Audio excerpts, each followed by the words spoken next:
नमस्कार, welcome to career 247 में हूं प्रशांत धवन। नाउ रिसेंटली इजराइल के प्रधानमंत्री बेंजामिन नेतन्याहू ने ब्रिटेन के बारे में एक ऐसी बात कही कि यूके अब आज के समय प्रॉपर जवाब दे रहा है, हिट बैक कर रहा है नेतन्याहू को। बेंजामिन नेतन्याहू ने ये बोल दिया कि यूके हमें तो बोलना चाहिए इस्लामिक रिपब्लिक ऑफ ब्रिटेन। जो आज के समय इनकी हरकतें हैं वो देखकर यही लग रहा है कि ये एक इस्लामिक रिपब्लिक बन चुका है। नाउ ये बहुत बड़ी स्टेटमेंट है। एक बार को यहाँ पे आप कह सकते हैं, मगर दुनिया में तो बहुत से देश हैं जो मुस्लिम मेजोरिटी कंट्रीज हैं, इस्लामिक रिपब्लिक कंट्रीज भी होंगे 40-50 के आसपास। तो इसका आंसर है नहीं। किसी कंट्री को एक इस्लामिक रिपब्लिक बोलना बहुत बड़ी बात होती है। मैं आपको एक इंटरेस्टिंग बात ये बताता हूं।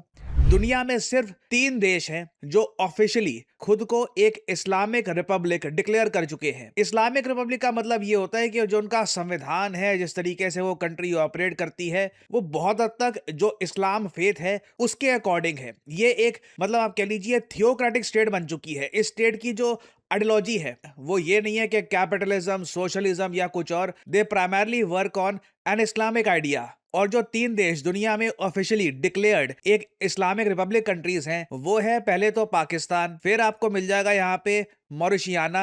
ये एक अफ्रीका का देश है, इसको मॉरिशस से कंफ्यूज मत कर लेना। और फिर यहाँ पे आपको मिल जाएगा ईरान। इंटरेस्टिंग बात देखिए कि काफी हद तक मॉरिशियाना और ईरान में आपको शरिया लॉ काफी जगह मिलेगा, मगर पाकिस्तान अकेला दुनिया में एक इस्लामिक कंट्री है जो कहता है कि ये लोग इस्लामिक हैं, मगर शरिया यहाँ पर ऑफिशियल लीगल सिस्टम नहीं है। ये लोग कॉमन लॉ पे काम करते हैं। तो दुनिया में गिनती के बस 3 इस्लामिक रिपब्लिक हैं। और नेतन्याहू जब ये बोल रहे थे कि यूके भी एक इस्लामिक रिपब्लिक है, ना सिर्फ इन्होंने ये बोला, इन्होंने ये तक कह दिया कि यूके शायद दुनिया का पहला इस्लामिक रिपब्लिक है जिसके पास न्यूक्लियर वेपन्स आ चुके हैं। अब इनकी इस कमेंट को लेकर कई लोगों ने यह भी पूछा कि इन्होंने पाकिस्तान का नाम नहीं सुना। पाकिस्तान भी इस्लामिक रिपब्लिक है, पाकिस्तान के पास भी न्यूक्लियर वेपन्स है, मगर बेंजामिन नेतन्याहू यहां पर जियोपॉलिटिकली करेक्ट होने का प्रयास नहीं कर रहे थे। ये बेसिकली एक ताना मार रहे थे ब्रिटेन को। और इस टॉपिक को और डीपर डिस्कस करने से पहले मैं ये भी ऐड कर दूं कि आज आखिरी दिन है करियर 247 की मेगा 35% डिस्काउंट सेल का।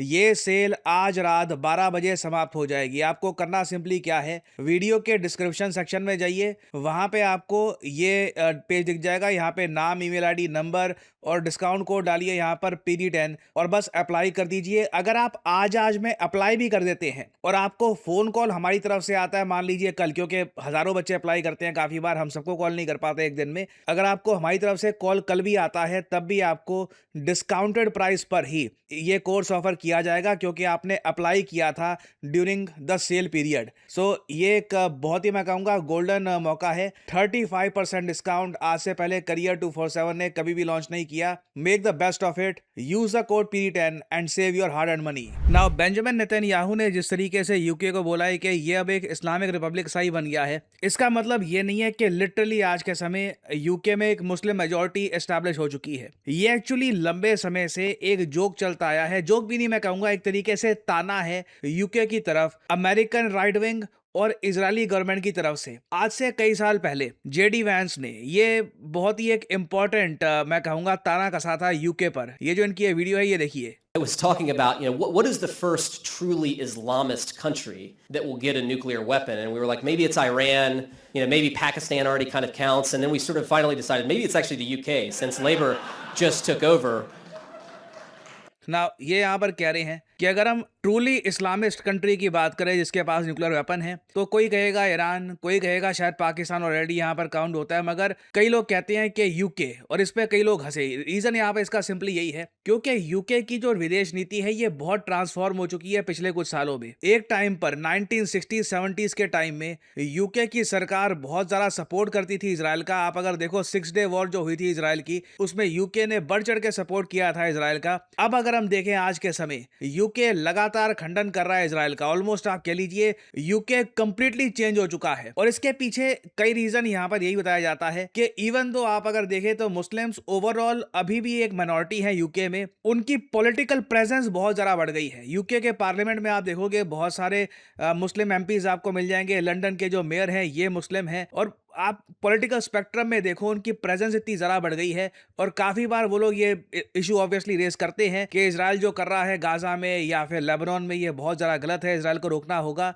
इजराइल के पीएम फ्रस्ट्रेशन में यहाँ पर ये कह रहे हैं कि जिस तरीके से यूके आज के समय इजराइल का खंडन कर रहा है, हमारी आलोचना कर रहा है, ऐसा लगता है कि ये अब एक इस्लामिक रिपब्लिक ही बन चुका है। और अगेन मैं यहाँ पर मेंशन करूंगा, आप अगर पॉपुलेशन नंबर्स के हिसाब से देखें तो यूके में अभी भी जो मुस्लिम परसेंटेज है ये बताया जाता है कि 6 से लेकर 8% के आसपास है। अब कई लोग कहते हैं, मगर ग्राउंड लेवल पर देखो तो कुछ और दिखता है। कई लोग कहते हैं कि फीलिंग उनको ऐसे आती है कि मैसिव पॉपुलेशन चेंजेस हो चुकी है, 10 से 15% आबादी है मुस्लिम्स की, बट एटलीस्ट ऑन पेपर जो हमारे पास सर्वेस के नंबर्स हैं उसमें पता लग रहा है कि अराउंड 6 to 8% के आसपास मुस्लिम पॉपुलेशन है जो रैपिडली ग्रो कर रही है। एस्टिमेट्स ये बता रहे हैं कि अगर हम साल 2050 तक देखें तो मुस्लिम्स टोटल 17% होंगे यूके की टोटल पॉपुलेशन के। यहाँ पे आप देख पाओगे साल 2050 का अगर हम फोरकास्ट देखें तो प्रोजेक्टेड मुस्लिम जो परसेंटेज है इन ईच कंट्री, स्वीडन में होने वाली है ये 20% से ज्यादा, यूके में ये 16 से लेकर 17% के आसपास हो जाएगी अगर मीडियम इमिग्रेशन रहती है। मीडियम इमिग्रेशन मतलब कि काफी हद तक कंट्रोल कर ली जाती है। अगर हाई इमिग्रेशन रहती है तो उस केस में बिल्कुल 17 से लेकर 18% यूके की जो आबादी है ये मुस्लिम फेथ की होगी। और इजराइल काफी हद तक इस बात को लेकर टॉन्ट मारता है यूके को, मगर हमें काफी बार ना डेटा और नंबर्स देखकर बात करनी चाहिए। इजराइल ठीक है ये सब ताने मार रहा है यूके को, मगर इजराइल की डेमोग्राफिक्स आप अगर खुद देखें आप लोग जान के हैरान होंगे कि जितनी परसेंटेज मुस्लिम्स की यूके में है उससे ज्यादा इजराइल में है। फॉर एग्जांपल ये है आपके सामने इजराइल के रिलीजियस डेमोग्राफिक्स। इजराइल में करीब 18 से लेकर 20% आबादी इस्लाम फेथ फॉलो करती है, बाकी 60 to 65% आबादी ये जुदाइज्म रिलीजन को फॉलो करती है। फिर उसके बाद बहुत सारे और रिलीजियस सेक्ट्स आपको मिलेंगे इजराइल में। तो अगेन ये जो यहाँ पर बोला जा रहा है नेतन्याहू द्वारा, ये कोई मतलब पॉपुलेशन के बेसिस पर अगर ये कोई बात बोलते हैं तो उसकी कोई सेंस बनती नहीं है, क्योंकि इजराइल में आप अगर परसेंटेज के हिसाब से देखो तो ज्यादा मुस्लिम्स आपको मिलेंगे। मगर पॉलिसी के हिसाब से अगर हम बात करें तो इजराइल ये मान रहा है कि यूके उस लेवल का सपोर्ट नहीं दिखा रहा इजराइल को जैसा एक टाइम पर दिखाया करता था। और सबसे ज्यादा अजीब बात यहाँ पर देखने वाली ये भी है कि यूके और यूएस में मोसाद आज के समय ये इन्वेस्टिगेट कर रहा है कि आखिर इतना ज्यादा एंटी इजरायली कंटेंट यहाँ पर आ कैसे गया। इतने सारे लोग जो सड़कों पे प्रोटेस्ट कर रहे थे इजराइल के अगेंस्ट, जिसकी वजह से काफी बार यूके के ऑफिशियल्स और कुछ हद तक मैं कहूंगा यूएस के ऑफिशियल्स को भी इजराइल की कुछ थोड़ी बहुत आलोचना करनी पड़ी। यूएस में तो खैर बहुत कम हुआ है, मगर यूके में बहुत हद तक हुआ है। इसके पीछे आखिर था कौन, पैसा कहां से आया था, इसको लेकर बताया जा रहा है मोसाद ने रिसेंटली एक रिपोर्ट सौंपी यूके और यूएसए को, और आरोप यहां पे लगाया जा रहा है चाइना पर। चाइना ने बेसिकली क्या किया, ये अगेन ये एक आरोप है, ये एक रीसेंट रिपोर्ट में ये बात पब्लिश करी गई है टेलीग्राफ में कि चाइना ने large scale anti Israel protest करवाए हैं यूके और यूएस में, परहैप्स ऑनलाइन भी करवाए होंगे। चाइना इस मामले में मैं कहूंगा बहुत स्मार्ट है। अभी रिसेंटली हमने ये भी देखा है कि कई यूट्यूबर्स जो यूके में रहते हैं, कई यूएस में रहते हैं, उनको भी चाइना ने पैसा देकर मतलब अपने हिसाब से वीडियोस बनवाई है। ये चीज इंडिया में तो खैर मुझे लगता नहीं है कि हम कभी स्टडी करेंगे, कभी इस पे जांच पड़ताल भी करेंगे, बट इजराइल ने अपनी तरफ से इस पर इन्वेस्टिगेशन करनी शुरू कर दी और उसके बाद यूके और यूएसए को ये कहा है कि आप जरा स्टडी करिए कि लिंक क्या है चाइनीज कंपनीज, चाइनीज सरकारी कंपनीज और एंटी इजराइल प्रोटेस्ट ग्रुप्स का। क्योंकि कहीं ना कहीं से देखो जो ये प्रोटेस्ट आते हैं फ्री में नहीं आते,